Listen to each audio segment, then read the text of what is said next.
Merci beaucoup, Madame la Présidente. Je voudrais aussi adresser mes remerciements aux organisateurs de ce colloque d'avoir eu la gentillesse de m'inviter à prendre la parole aujourd'hui. Alors je vais d'entrée de jeu peut-être dire les choses de manière un peu brutale. La vocation du droit n'est pas de lutter contre le mal et pas non plus de l'éradiquer. Je vais aller même un peu plus loin en suggérant que lorsque le mal, enfin plutôt lorsque le droit entreprend de lutter contre le mal au nom de bien, alors sans doute il ne fait pas le mal, mais en tout cas il le fait plutôt mal. En tout cas il le fait de manière assez peu efficace. Et surtout, il le fait en renonçant à un certain nombre de principes juridiques dont je vais un peu prendre la défense aujourd'hui. Alors évidemment, les systèmes juridiques, les systèmes légaux ont une vocation qui est beaucoup plus large que celle de lutter ou même d'éradiquer le mal dans la société. Les systèmes juridiques s'occupent simplement de s'efforcer de pacifier les relations sociales. Il se peut très bien on cause un tort à quelqu'un d'autre sans être animé par le mal, ou bien que les torts soient partagés. Le rôle du droit est pourtant de s'efforcer de restaurer la paix, en tout cas d'essayer d'endiguer la violence physique qui pourrait advenir entre deux personnes qui n'obtiendraient pas justice. Donc vocation beaucoup plus large pour le droit, et puis vocation en même temps beaucoup plus étroite, beaucoup moins ambitieuse. Le droit ne cherche pas à arracher la racine maléfique, toxique de ce qui produit les désordres. Il laisse cela à la morale, il laisse cela à la prescription religieuse, à l'éducation. Voilà. Il se contente de l'écume, de la surface visible. Alors évidemment, dans l'idéal, les règles de droit, surtout de droit pénal, et les sanctions qui les accompagnent ont vocation à être comprises et à modifier le cœur du délinquant, à faire qu'il s'amende et qu'il retrouve le droit chemin. Mais ça, c'est l'idéal. Mais le droit a vraiment en charge le réel, l'ici et le maintenant. Si en plus il peut faire le bien, tant mieux, mais s'il ne le fait pas, il se contente de faire ce qu'il doit faire, c'est-à-dire maintenir la paix sociale, c'est-à-dire l'absence de la violence. Alors malgré tout, depuis la Seconde Guerre mondiale, on peut identifier une tendance des législateurs nationaux et aussi internationaux, c'est assez intéressant, à vouloir arracher, à vouloir déraciner le mal, un mal qu'on va voir assez subjectif, un mal évolutif, mais ce mal qui conduit à des crimes jugés à un moment donné particulièrement atroces. On songe évidemment à l'extermination des juifs, des tziganes, des homosexuels, des handicapés pendant la Seconde Guerre mondiale par les nazis.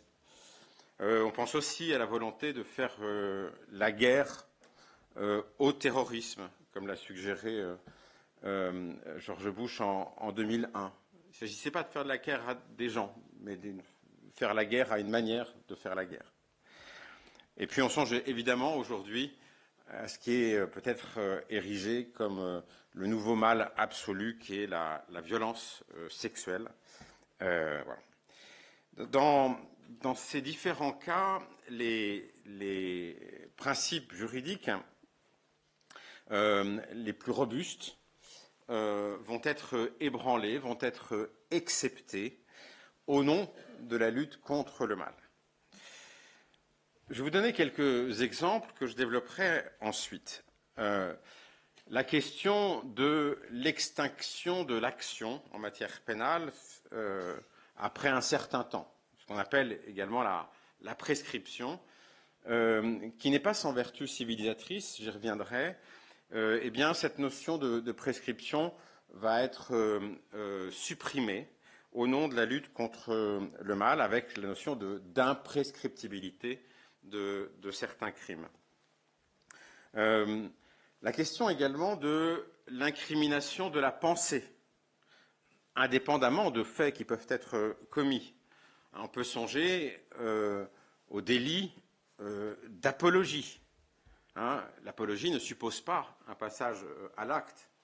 Il suppose de parler favorablement, de présenter favorablement ce qui est présenté comme le mal. C'est de dire du bien du mal, pour ainsi dire. Est-ce qu'il est raisonnable dans une société démocratique et libérale d'incriminer la pensée elle-même? Est-ce que c'est le rôle du droit de s'occuper de cela?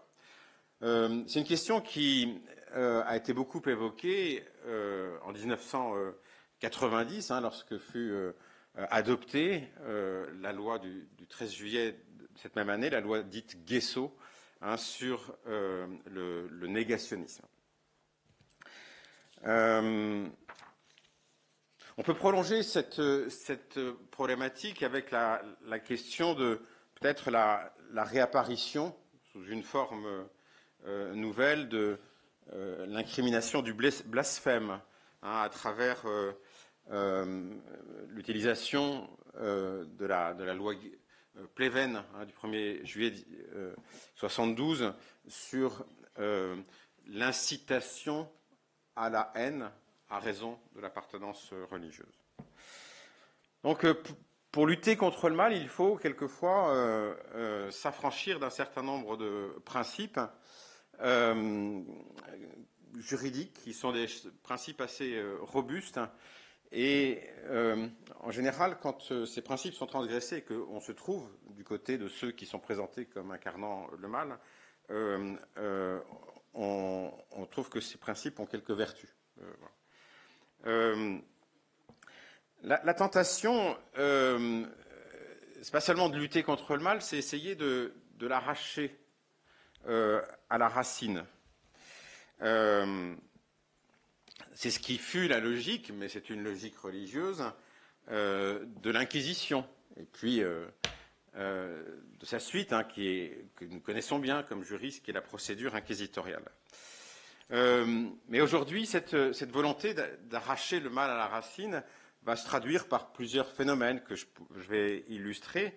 La notion, par exemple, de unlawful combatant, de combattant irrégulier, c'est-à-dire à partir de 2001, la doctrine juridique américaine va développer l'idée qu'il y a des gens qui incarnent le mal absolu, ce sont les gens d'Al-Qaïda, et qu'ils ne doivent être protégés ni par l'habeas corpus, c'est-à-dire le billet des droits américains, donc des droits qui protègent les délinquants, ni par les conventions internationales du droit des conflits armés, ce qui va donner Guantanamo, des gens indéfiniment détenus en pyjama orange dans un coin de l'île de Cuba pour bénéficier de l'extraterritorialité américaine. Plus récemment, on a une loi qui a été aussi votée au nom du bien, qui est la loi dite confortant les principes républicains. Pourquoi pas?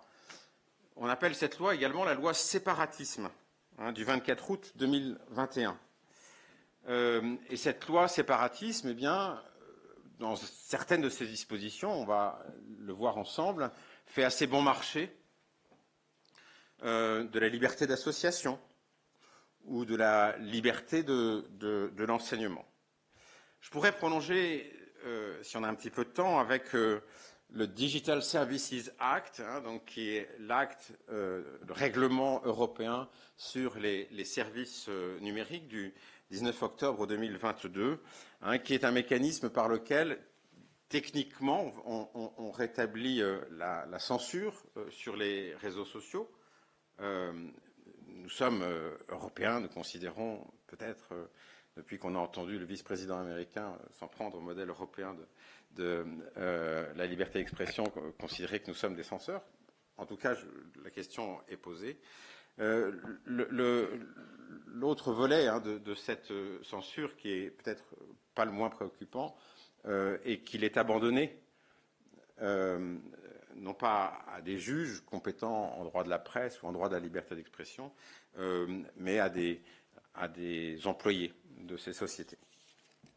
Donc je voudrais aborder dans le premier point la lutte contre le mal avec les armes du droit et avec un petit sous-titre. Ce sera le même sous-titre pour la deuxième partie, qui est la mise en cause des principes juridiques au nom du bien. Et commencer par cette question de l'imprescriptibilité. J'en avais déjà parlé récemment dans un propos, ici même d'ailleurs, qui était sur la question du temps et du droit, mais quelques mots supplémentaires devant cette Assemblée. Beaucoup de sociétés considèrent qu'il y a des choses qui sont inoubliables parce qu'elles sont trop dangereuses, trop mauvaises, trop animées par le mal. Les apostats à Rome, ceux qui étaient convertis au christianisme ou au judaïsme, ceux qui avaient délaissé les dieux du Panthéon, eh bien, on pensait que délaisser les dieux du Panthéon, c'était perdre Rome. Et donc, on ne pouvait jamais oublier ce type de crime. Et ils étaient indéfiniment, les criminels étaient susceptibles d'être poursuivis indéfiniment. Sous l'Ancien Régime, la lèse-majesté est également imprescriptible, parce que s'en prendre à la majestas royale, eh bien, c'est s'en prendre à la communauté elle-même. Détruire le roi, c'est se détruire soi-même, d'une certaine manière. Même chose pour les simoniaques, ceux qui étaient fauteurs de trafic de biens sacrés. En 1679, le roi Louis XIV rend imprescriptible également les duellistes, considérant que le point d'honneur n'est certainement pas une marque de noblesse, mais le plus vil des comportements de criminels. Et puis après la Révolution, eh bien, cette notion d'imprescriptibilité était considérée comme une notion assez peu convaincante, d'ailleurs très largement sous l'influence de la pensée chrétienne. Alors quels sont les motifs qui étaient favorables à la prescription? L'idée que peut-être si un auteur reste en liberté, eh bien, il va se punir lui-même par le remords, par son âme tourmentée, par cette solitude. Il y a aussi cette idée en faveur de la prescription, qui était cette idée que la société est capable d'oublier et que 30 ans, 40 ans, 50 ans après, est-ce qu'il est bien nécessaire de ressortir les vieilles rancœurs, alors que, eh bien, voilà, comme les choses qui sont écrites sur du sable, eh bien, chaque marée vient éroder, vient lisser les traumatismes sociaux. Et puis, il y avait un autre argument qui était l'idée que, eh bien, si quelqu'un n'a pas jugé utile de porter plainte pendant 20 ans, 30 ans, 40 ans, eh bien, vraisemblablement, c'est que ce n'était pas si grave pour elle. Et donc, il y avait quelque chose de bon dans la prescription. Voilà. On sait aujourd'hui que l'enfouissement traumatique des violences sexuelles réanime ce débat de manière tout à fait considérable. Puis un argument technique, et un très bon argument d'ailleurs, qui est la question de la dégradation des preuves. Le temps abîme la preuve, évidemment. Voilà, même s'il y a aujourd'hui des techniques en matière criminelle qui permettent... Voilà. Bref, on a présenté à partir de la fin du XVIIIe siècle la prescription comme quelque chose de civilisateur. Et cette civilisation, eh bien, a encore progressé en mettant en cause la prescription après 1944-1945, en réintroduisant ce mécanisme de l'imprescriptibilité en matière de crimes de génocide et crimes contre l'humanité. Et la question aussi est posée très régulièrement par un certain nombre d'acteurs politiques et d'acteurs du droit également, hein, de la question de rendre imprescriptibles certains crimes sexuels, notamment à l'égard des enfants qui auraient cet enfouissement traumatique. C'est une question qui est authentiquement intéressante. Mais vous voyez que dans la volonté de lutter contre le mal, eh bien, voilà, on heurte un principe extrêmement robuste qui est la question de la prescription. Quelques mots sur l'incrimination de la pensée. On avait l'impression, à partir voilà, du XVIIIe siècle également, qu'on avait plutôt progressé en essayant de mettre fin à la poursuite de l'hérésie. Et on a eu des questionnements très, très importants au moment, donc en 1990, au moment de la loi Guesso, hein, qui empêchait donc de tenir des propos qui visaient à contester des crimes contre l'humanité au sens du statut de Londres de 1944 et au sens des législations internationales et qui avaient été jugés par des cours. Problème pour les chercheurs, hein, est-ce que ne pas remettre en cause la vérité n'est pas la raison d'être même de la recherche? Problème de la concurrence mémorielle, est-ce que le génocide des Arméniens vaut moins que le génocide des Juifs? La question qui était posée, c'était qu'effectivement, il n'y avait pas eu de procès, hein, pour le génocide des Arméniens, et donc il n'y avait pas eu d'échange devant un juge indépendant et impartial, et qu'il n'y avait pas eu d'accusation portée et de défense qui avait pu être prononcée. L'absence de défense, eh bien, faisait que la mémoire arménienne ne pouvait pas se prévaloir de la loi sur le génocide de la loi Guesso. Il y a eu également un certain nombre de revendications de bénéficier de la loi Guesso au titre de l'esclavage et de la traite des Noirs. Mais la question, évidemment, qui est beaucoup plus importante, et vous êtes sans doute pas principalement des juristes, c'est la question certainement qui vous préoccupe, en tout cas moi qui me préoccupe, qui est le prétoire est-il le meilleur lieu pour combattre une idée fausse? Moi, j'ai plutôt la faiblesse de penser que pour combattre une idée fausse, il vaut mieux croiser le fer et penser qu'avec l'idée vraie que l'on défend, on vaincra. Et bien souvent, j'observe eh bien, que vouloir incriminer la mauvaise pensée, la pensée du mal, eh bien, il y a peut-être quelque part une certaine paresse, hein, c'est-à-dire comme si on n'avait pas la volonté, on n'avait pas la force de combattre et on n'était pas prêt à argumenter. On a aussi un retour en force qui est les crimes d'apologie. Alors les crimes d'apologie étaient déjà incriminés dans la loi de 1881. Ils vont concerner le terrorisme dans la loi de 1893. Tiens, cette loi de 1893 avait été considérée, hein, par Pressensé et par Blum comme une loi scélérate. Enfin, il y avait plusieurs lois scélérates. Et en 2014, alors qu'on est quelques mois avant les funestes attentats de 2015, mais on est quelques mois après, ou quelques années après ceux de Toulouse et de Montauban, eh bien, on a fait basculer l'apologie du terrorisme hors du droit de la presse, qui est un droit spécial, qui est un droit qui protège particulièrement la liberté d'expression, et on a fait basculer dans le droit pénal général. L'apologie du terrorisme, maintenant, par exemple, est susceptible, enfin, depuis 2014, est susceptible eh bien, d'être jugée en comparution immédiate, hein, à un moment de pure émotion. Quelqu'un, par exemple, qui n'est pas Charlie, eh bien, peut être considéré comme quelqu'un qui est auteur d'une apologie du terrorisme. Voilà. La comparution immédiate n'est pas sans défaut. Alors on a une proposition de loi qui a provoqué beaucoup d'indignation, et les gens s'indignent beaucoup.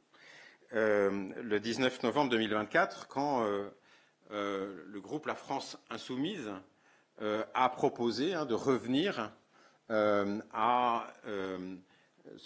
phénomène de basculement de l'apologie du terrorisme là où il était né, c'est-à-dire dans le droit de la presse, dans le droit de la liberté d'expression, et de le sortir de l'article 421-1 du Code pénal. Voilà. Et qu'on puisse avoir voilà, cette lenteur de la délibération et puis cette compétence particulière des magistrats spécialisés en droit de la liberté d'expression ou en droit de la presse à la 17e chambre correctionnelle du tribunal judiciaire de Paris pour juger ces affaires-là. Mais l'indignation a été trop forte, ou peut-être était-ce les auteurs de cette proposition de loi qui posaient un problème. Je ne sais pas. Si je sais. En tout cas, je me doute. Voilà.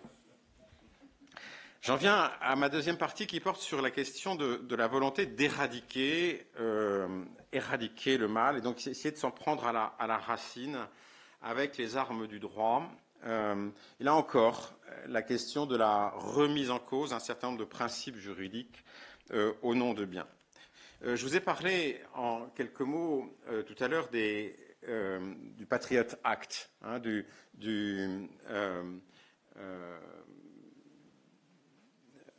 la loi américaine.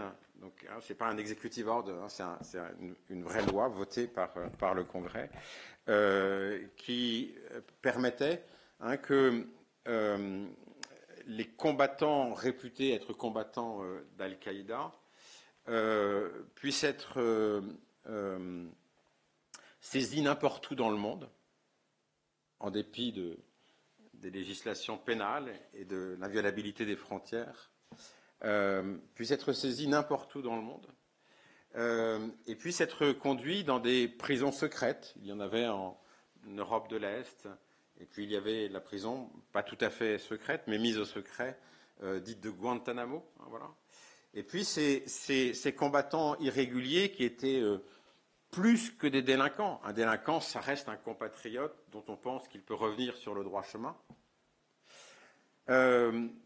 Plus que des combattants, parce qu'un combattant est quelqu'un qui est censé respecter un tant soit peu le droit de la guerre, se distinguer par son uniforme et avoir une certaine manière de combattre. Donc quelqu'un qui était ni délinquant, ni combattant, et qui était, voilà, ce que Giorgio Agamben a appelé un homo sacer. Voilà, quelqu'un, l'homo sacer à Rome, c'était quelqu'un qui était susceptible d'être tué par n'importe quel citoyen sans que celui-ci fût homicide. C'est quelqu'un qui avait brisé le sacré. Voilà. Et donc c'est quelqu'un qui était physiquement mort, non, physiquement vivant, mais déjà juridiquement mort. Voilà. Et voilà. Et dans cette prison, eh bien, cette grande démocratie et ce grand État libéral que sont les États-Unis d'Amérique, eh bien, cet État, au nom du bien, évidemment, et cette volonté d'éradiquer le mal, eh bien, a placé des détenus pendant des années, sans que ceux-ci aient accès au ministère d'un avocat, sans que ceux-ci aient accès à leur propre dossier, sans que ceux-ci connaissent les raisons pour lesquelles ils avaient été arrêtés, et surtout sans qu'ils aient été mis en situation de pouvoir se défendre. Voilà. Les États-Unis d'Amérique se sont soustraits aux conventions internationales, là, en l'occurrence les conventions de Vienne sur le droit des conflits armés, se sont soustraites elles-mêmes en violation parfaite du droit international. Mais on va dire que c'était une puissance importante, c'était une puissance qui avait cette émotion d'avoir été victimes du 11 septembre. On comprend bien tout cela. On comprend très bien tout cela. Mais est-ce que c'est une raison pour, au nom du bien, s'asseoir sur un certain nombre de principes juridiques, là encore, robustes, hein, je ne parle pas de principes discutables, je parle de principes robustes qui ont été approuvés pendant des siècles. J'en viens en quelques mots à la loi du 24 août 2021, qui est la loi relative au séparatisme, ou la loi confortant les principes républicains. C'est une loi très intéressante parce qu'elle cherche à identifier et à lutter contre ce que, dans le discours des Mureaux de novembre 2020, le président de la République actuelle avait considéré comme étant l'islam politique, hein, c'est-à-dire non pas l'islam, mais une instrumentalisation de l'islam pour créer une société parallèle, une société qui serait régie par d'autres lois que celles de la République, de gens qui détestent les principes de la République. Voilà. Mais ce qui est intéressant, c'est que c'est une loi qui ne cherche pas à toucher des faits, mais simplement à toucher ce que pensent des gens. Les faits, ils sont déjà incriminés. Un acte de terrorisme est déjà couvert par le code pénal. Un vol, une dégradation de biens, tout ça est déjà puni par la loi. Donc cette loi ne cherchait pas à punir des faits qui sont déjà couverts par les incriminations, mais à essayer d'aller chercher, d'arracher, eh bien, dans certains territoires, avec une territorialité d'ailleurs assez incertaine, aller essayer d'arracher du cœur de ceux qui pensent le mal, leur penser le mal en l'occurrence, hein, c'est de faire prévaloir les lois religieuses sur les lois de la République. Et voilà. Quelles sont les manifestations de cette loi? En tout cas, quelles sont les dispositions qui sont prévues? Il y en a. C'est une loi très patchwork, donc je ne vais pas rentrer trop dans le détail, mais je vais vous prendre quelques mesures phares. L'exigence, par exemple, pour les associations qui sont subventionnées ou des associations agréées, vous voyez, qui obtiennent un agrément d'un ministère, comme par, je sais pas, une association sportive quelconque, hein, enfin une fédération sportive quelconque. Hein. Donc ces associations qui sont subventionnées ou agréées doivent prester je n'ose dire, un serment de fidélité au régime. C'est une formule qui existait sous les régimes plus anciens, au XIXe siècle, mais doivent contracter un contrat d'engagement républicain. Alors, c'est un contrat pas tout à fait contractuel, parce qu'on ne peut pas discuter tellement les clauses. Hein, c'est ce qu'on appelle un contrat d'adhésion. Voilà, la question qui se pose, enfin, il y en a beaucoup, hein, mais la dimension, vous voyez, très incantatoire, hein, de cette loi, peut-être que quelques associations vont souscrire ce contrat d'engagement républicain avec une authenticité ou une sincérité qui pourra peut-être être discutée. Et puis peut-être aussi, est-ce une loi qui manque un peu son but, parce qu'il suffit que l'association cesse de demander des subventions ou renonce à son agrément, et l'association n'en sera pas moins une association.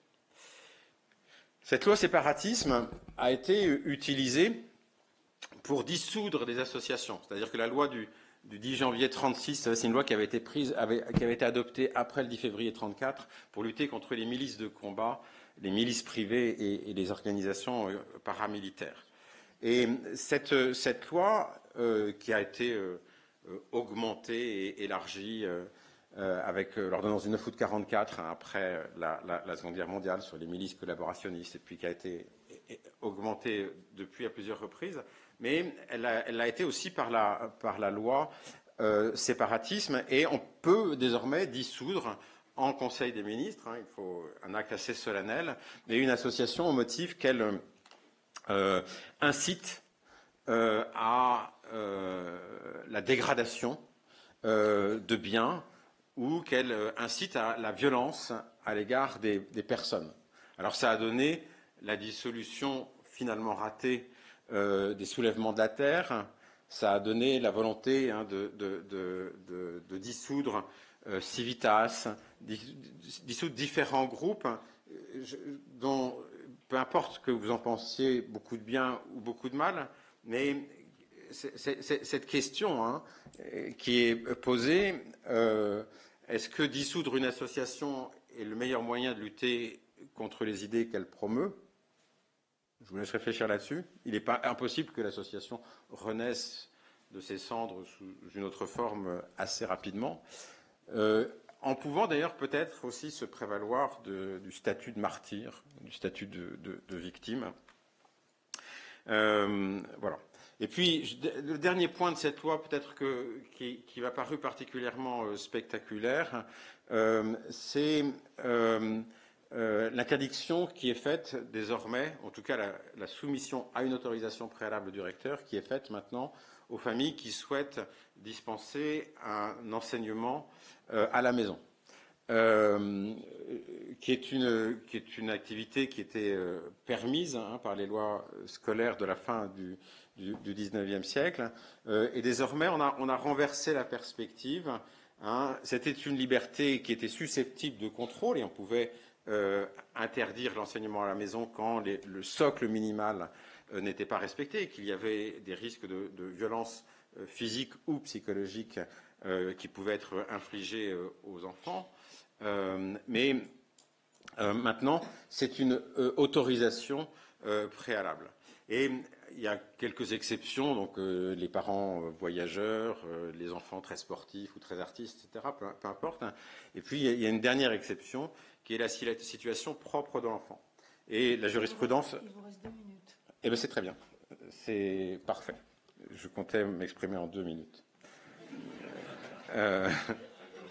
Merci en tout cas de votre vigilance, Madame la Présidente. Voilà. Et donc, il y a la situation propre de l'enfant.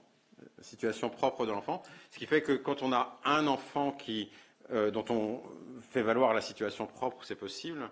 Mais lorsqu'on a des fratries, c'est toujours impossible dans la jurisprudence. Donc, je voudrais juste conclure avec le regard du juriste, évidemment, pour suggérer que le droit cesse son office à l'orée de la conscience, à l'orée de la pensée, de la foi également. Et dès qu'il entend y pénétrer avec sa seule arme, qui est directement ou indirectement la contrainte physique, eh bien, il se fait absolument tyrannique. Un sujet qui, je crois, en d'autres temps, vous avez un peu intéressé, Madame. Et le mal, lui, établit précisément son quartier général dans la conscience, dans la pensée. Et c'est sans doute depuis ce quartier général qu'il lance ses troupes qui vont, à partir de pensées mauvaises, aller jusqu'à la commission d'actions mauvaises. Pour autant, le droit ne pourra jamais pénétrer ce quartier général. Il ne peut que neutraliser ses troupes.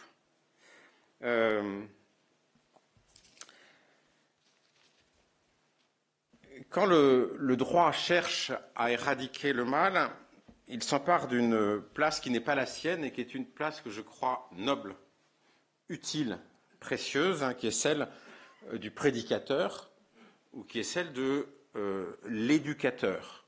Mais le prédicateur et l'éducateur, contrairement aux juristes, ne peut jamais s'armer d'autres moyens que de la parole et de l'exemple, du bien et de la vérité.